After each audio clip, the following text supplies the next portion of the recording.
विकसित भारत नहीं बनेगा। आप लाख बोल लीजिए, हम 12 लाख का बाजा बजाइए, मगर बाजू जीएसटी का एक चौकीदार खड़ा हुआ है चोरी करने के लिए। और यही बुनियादी वजह है कि आज एक ग्रेजुएट बेरोजगार है, किसान खुदकुशी कर रहे हैं, एमएसएमई बंद हो रहे हैं और चीन से बगैर इंपोर्ट करे हमारे देश का निजाम नहीं चल सकता। सर मगर इस हुकूमत के मोटापे का अंदाजा लगाइए कि 2014 और 22 से मोदी हुकूमत ने एडवर्टाइजमेंट के ऊपर 3,260 करोड़ रुपए खर्चा किए। लोकसभा में सोमवार को बजट पर चर्चा के दौरान एआईएमआईएम के प्रमुख ओवैसी ने केंद्रीय बजट 2025 की जमकर आलोचना की। उन्होंने कहा कि इस बजट से विकसित भारत तो नहीं बन सकता। ओवैसी ने वक्फ संपत्तियों को लेकर तमाम सवाल उठाए हैं तो परीक्षा पर चर्चा को लेकर भी निशाना साधा है। सुनिए ओवैसी का पूरा बयान। सर मैं इस बजट की मुखालिफत में बोलने के लिए खड़ा हूं और इस बात को ज़हननशीन करनी चाहिए कि सर के पिछले 25 साल में से 15 साल बीजेपी और एनडीए इख्तिदार पर है और यही बुनियादी वजह है कि आज एक ग्रेजुएट बेरोजगार है, किसान खुदकुशी कर रहे हैं, एमएसएमई बंद हो रहे हैं और चीन से बगैर इंपोर्ट करे हमारे देश का निजाम नहीं चल सकता। ये सब जिम्मेदारी इस हुकूमत पर आयद होती है। सर वजीर आजम कहते हैं कि मुल्क विकसित भारत की राह पे है। मैं कहना चाहता हूं कि ये उस वक्त तक मुमकिन नहीं है जब तक इस मुल्क की 80 करोड़ आवाम फ्री राशन के बगैर जिंदा नहीं रह सकती। विकसित भारत उस वक्त तक मुमकिन नहीं है सर जब हमारे देश की लड़कियां न्यूट्रिशन और तालीमी मौके उनको बच्चों की तरह नहीं मिल जाते। सर विकसित भारत उस वक्त तक मुमकिन नहीं है जब हमारे मुल्क के बच्चों को जो पढ़ना नहीं आता, प्रॉपर सेंटेंस नहीं लिख सकते। सर विकसित भारत उस वक्त तक मुमकिन नहीं है जब इस देश की बहुत बड़ी आबादी गरीब है, एब्जेक्ट पॉवर्टी में है। विकसित भारत इस वक्त तक मुमकिन नहीं है सर जब देश के 15% मुसलमानों को तालीम से, रोजगार से, सियासत, इंतजामिया और गवर्नेंस से मजहबी तासुब की बुनियाद पर खारिज कर दिया जाता है। सर 2014 से रियल वेजेस में गिरावट आई है या स्टैग्नेशन हुआ है। हर साल 1.3% की कमी हुए, यानी हर साल वतन अजीज के शहरी गरीब होते हैं और बरसर इख्तिदार की जमात की दौलत में इजाफा होता है। 750 उन्होंने अपने नए पार्टी ऑफिस पूरे देश में खोले हैं और एक गरीब को पीएमएवाई में बगैर रुश्वत करप्शन के घर नहीं मिलता। सर तनख्वाहों में कमी, गिरावट से सबसे ज्यादा नुकसान मुसलमान, दलित और आदिवासी को है क्योंकि इनमें सबसे ज्यादा गरीब हैं। सर मोदी हुकूमत ने इन तीनों तबकों के खिलाफ ऐलान जंग कर दिया। क्या मन की बात से एक औसत घराने को खाना मिलता है? सर वजीर आजम ने हालिया आवाम को, जनता को मशवरा दिया कि खाने के तेल में कमी करने से जिस्म का वजन कम होता है। सर मगर इस हुकूमत के मोटापे का अंदाजा लगाइए कि 2014 और 22 से मोदी हुकूमत ने एडवर्टाइजमेंट के ऊपर 3,260 करोड़ रुपए खर्चा किए। तो मालूम हुआ कि देश के प्रधानमंत्री मोदी जी एक एग्जाम वॉरियर भी हैं और एक डाइट कोच भी हैं। सर खाने के तेल का होलसेल प्राइस इंडेक्स 2014 में 104 था, 2022 में 182 हुआ, 2024 में 145 होता है। ये पॉलिसी हुकूमत किसके लिए बनाती है? गरीबों के लिए नहीं बनाती, हम जानते हैं। सर 80% भारत की आबादी माइक्रो न्यूट्रिएंट डिफिशियंसी है, सफर करती है। हेल्थ के बजट को हम देखें sir, as a percentage of total budget spend and share of GDP इसमें कोई इजाफा नहीं हुआ है सर, बल्कि इसका शेयर 2018-19 से कम है जब हेल्थ सेस लागू किया गया था। हजारों करोड़ हेल्थ सेस कॉर्पोरेट और इनकम टैक्स लोगों ने दिया, मगर हेल्थ सेक्टर में कोई काम नहीं हो रहा है। सर तालीम पे आ जाइए।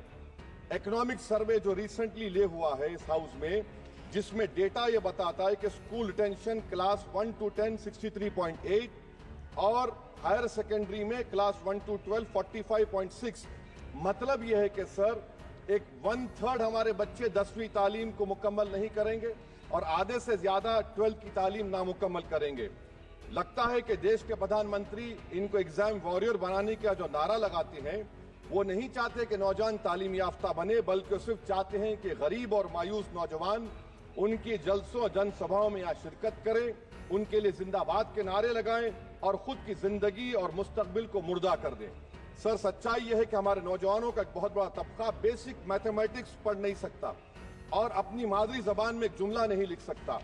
सर जो सौतेला तासुब रवैया अक़लियतों के साथ हुकूमत कर रही है, इसकी मिसाल यह है कि वजारत अक़लियती बहबूद का बजट पिछले साल से कम हो गया है। सर मैं एग्जाम्पल दे रहा हूं आपको, जो pre matric, post matric, MANF, free coaching, interest subsidy education loan है, एलोकेशन फॉर एजुकेशन एम्पावरमेंट में जबरदस्त कमी आई है सर। पिछले साल 1575 करोड़ था सर, इस साल 678 करोड़ कर दिया गया है सर। सर सेंट्रल सेक्टर की जो स्कीम्स है जिसमें education, empowerment, skill development, PM विकास है, 2024 में 2120 करोड़ में से सिर्फ 770 खर्चा किए गए सर। 2025-26 में उसको 1237 करोड़ कर दिया गया सर। मैं ये सरकार अक़लियतों को और खास तौर से मुसलमानों को मुकम्मल नजरअंदाज कर दी गई है। प्री मैट्रिक स्कॉलरशिप सर, पिछले साल 326 करोड़ में से 90 करोड़ रुपए खर्चा किए गए। पोस्ट मैट्रिक में इस साल 65% कमी कर दी गई, सिर्फ 413 करोड़। मेरिट कम मीन सर 33 करोड़ से 7 करोड़ कर दिया गया है। कौमी वक्फ बोर्ड तरक्याती स्कीम, शहरी विकास संपत्ति सर 2023-24 में 17 करोड़ में 8 करोड़ दिए गए, 1 करोड़ खर्चा हुआ। 2024 में 16 करोड़, सिर्फ 3 करोड़ रुपए दिए गए। इस साल 13 करोड़ रुपए दिए गए हैं। तो इससे अंदाजा होता है कि हुकूमत वक्फ की जायदादों को आमदनी का जरिया नहीं बनाना चाहती, उसको बर्बाद और खत्म करना चाहती है सर। स्किल डेवलपमेंट में हमारी दोहर उस्ताद नई मंजिल बिल्कुल खत्म करके रख दिया। अब टेक्सटाइल इंडस्ट्री बर्बादी के दहाने पे आ गई सर। 2016 तक भारत में सबसे ज्यादा रेडीमेड गारमेंट्स हम एक्सपोर्ट करते थे, आज उसमें 14% कमी आई, बांग्लादेश हमसे आगे चला गया सर। मैं एक मिसाल दे रहा हूं, मालेगांव में पावरलूम इंडस्ट्री में जो रोजगार देते हैं, ना उस पावरलूम इंडस्ट्री के लिए ना उसमें लेबरर के लिए कुछ बजट में रखा गया है। RODTEP, ROSCTL में एक्सपोर्ट प्रमोशन की पॉलिसी नहीं बनाई गई। ग्रुप इंश्योरेंस और GIS को क्यों बंद किया गया इन पावरलूम इंडस्ट्री के लिए? और फिर सर PLI स्कीम के बहुत बड़े दावे किए जाते हैं। ये PLI स्कीम प्रो कॉर्पोरेट है, जबकि इसको प्रो माइक्रो होना चाहिए था। मालेगांव की पावरलूम इंडस्ट्री के लिए इंफ्रास्ट्रक्चर डेवलपमेंट है। ये तासुब और सौतेला सुलूक मालेगांव पावरलूम और ये इंडस्ट्री से कब तक चलेगा सर? डेडलाइन मोदी जी, ये गवर्नमेंट डेडलाइन देती है। मेक इन इंडिया का वादा था सर, 100 मिलियन जॉब्स, 12 से 14% ग्रोथ। हकीकत क्या है सर? सिर्फ 6% ग्रोथ है। मैन्युफैक्चरिंग एम्प्लॉयमेंट में सर 12.6 2011-12 में था, वो गिरकर 11.4 हो गया 2022-23 में सर। इकोनॉमिक यूरोपियन यूनियन की policy on carbon border adjustment mechanism, EU deforestation regulation, ये कहता है इसके ऊपर भारत का बहुत बुरा असर पड़ने वाला है। इकोनॉमिक सर्वे ये कहता है कि 9.5 बिलियन एक्सपोर्ट्स में कमी आएगी। क्या पॉलिसी है सरकार की सर? अनक्लेम डिपॉजिट्स देखिए सर, 2023-24 में LIC में 3,70,000 maturity claims are lying unclaimed, 880 crore के। EPFO 23-24 में 8,500 crore is lying unclaimed in 21 lakh inoperative accounts. Is this being done deliberately to shore up the government supply? Why is the middle class being made bali ka bakra sir? In February 2023 sir, 35,000 crore is lying vacant or unclaimed in public sector banks. Why don't you use it? And sir, the travesty of justice is in PM Poshan sir, a cook or helper gets only 1,000 rupees for 10 months. Why can't the government increase? Sir, agriculture department का जो budget है 4,000 करोड़ कमी कर दी गई। मैं आदादो शुमार और study की बुनियाद पर कह रहा हूं कि किसानों की अगर आमदनी 100 रुपये है तो ये हुकूमत 12 रुपये लेती है। जुल्म नहीं तो क्या है sir? India steel industry export किया 13 बिलियन और उसमें से 1.2 बिलियन हमने एक्सपोर्ट किया था स्टील एल्यूमिनियम US को। अगर ट्रंप 25% टैरिफ लगाएगा, ये सिग्निफिकेंट बर्डन होगा इंडिया के स्टील एक्सपोर्टर्स पर, और इसीलिए इंडिया मेटल इंडेक्स गिरा है 3% सर। क्या पॉलिसी है सरकार की सर? कंक्लूजन में अब आप देखें, the revenue through income tax is set to increase by 4 lakh crore for BE24, while the corporate tax is only set to increase by 60,000 crore. Despite corporate profitability an all-time high, while wage growth remains subdued, the share of income tax in total revenue has risen to 22.7% in financial year 19 to 33% in 25, while the share of both GST and corporate tax has declined.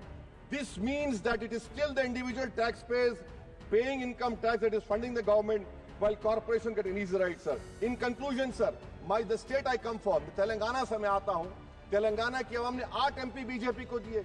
एक project आप national project नहीं कर सकते, पालमारू irrigation project को national project नहीं बनाते। गोदावरी के पानी को लाने का प्रोजेक्ट आप नहीं देते, मेट्रो को नहीं देते, एक स्टील बायारा, मेरे 8 MP आपके जीत के गए।